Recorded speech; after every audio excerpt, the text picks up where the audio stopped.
What three things would you propose to close the achievement gap between students attending low-performing schools and those attending higher-performing schools? Second part of that question, how would you build support among other board members? Mrs. Alvey?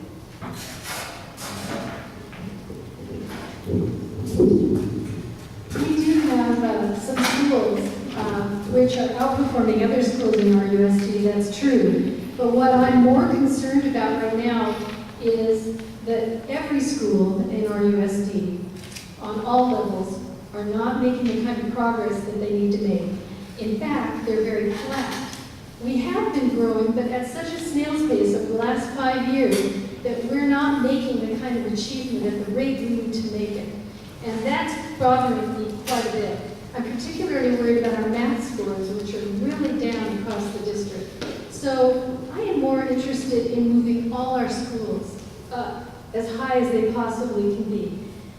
Some of the problems that I've observed over the last couple of years, first of all, might be weak expectations. Just last week, we had a presentation of our test scores, and I noticed that they were constantly comparing us to the state average.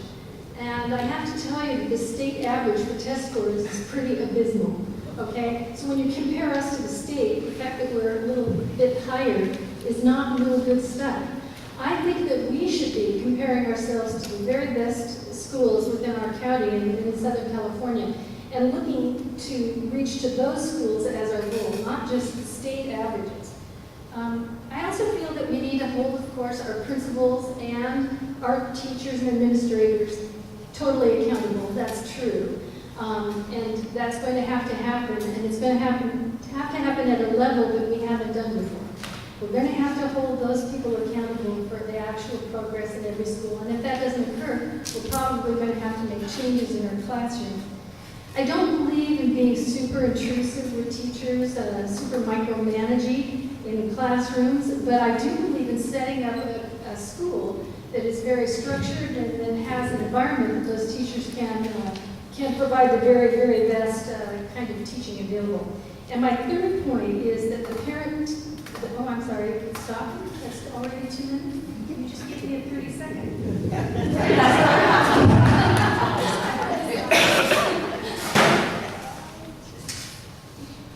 Mr. Schwartz, would you like for me to read the question to you again? No, it's okay. Thank you very much.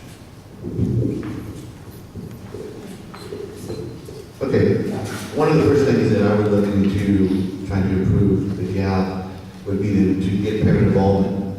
I think that's a very important aspect in a child's education.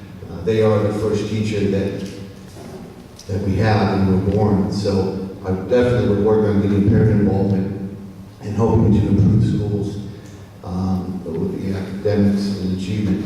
Also, the thing with that is if you want to make sure that the parents understand how important education is and doing that. The second thing, I want to assess why the scores are low, not only at this particular school side of schools, but all schools.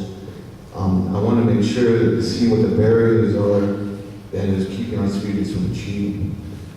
We'd like to analyze it, get interpretations of what can be done that's making the scores so low, and then use interventions to help to improve the test scores. One other element to look into is also the third factor for me would be to look in the classroom and see what ways we can help the teachers teach the subjects. Maybe there are teachers who are more capable of teaching mathematics, and maybe they should be especially in an elementary setting, there are different classrooms and teach the subject of math, or maybe English, what it may be. I want to make sure that this is done throughout the district. One of the important things to remember is to look at things that work based upon research. And if it works, use it and use the funding to help to support that. Mr. Chuck Bailey.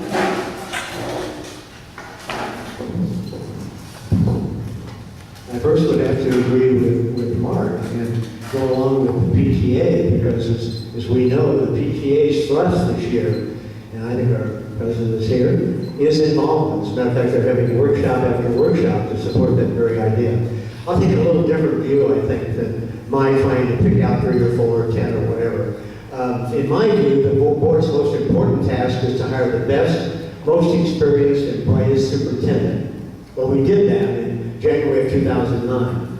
We hired Dr. Rick Miller for the reasons previously noted, plus a series of beliefs that can apply to all schools, whether high or low performing. I brought a copy of that along, so afterwards some of you may want to look at the entire 17, but 4 of those I particularly noted.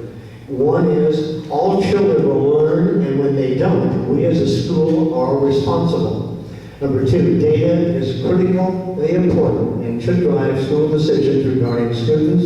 Assessment is necessary to know where we are in the journey, and beliefs are important only when we align our actions with those beliefs. A program which I think is extremely important is one we're involved in now, and Dale Kinnear is here as a principal at North, could testify. But what we've come to do is to have principal summits, and I've attended 4 of those. Every principal in the school district will come before a group of people, including the public. And in that, they're going to talk about their test scores, and they have done that. Not only that, but they justify how they got there and what they're going to do. What is their action plan for dealing with the test scores in those schools? The 4 I've attended have been really magnificent. Look at the different styles. But this is real accountability, when you have that principal there with the superintendent and others. So anyway, if you want to know more about that, why talk to me afterwards, and we'll talk about the principal summits.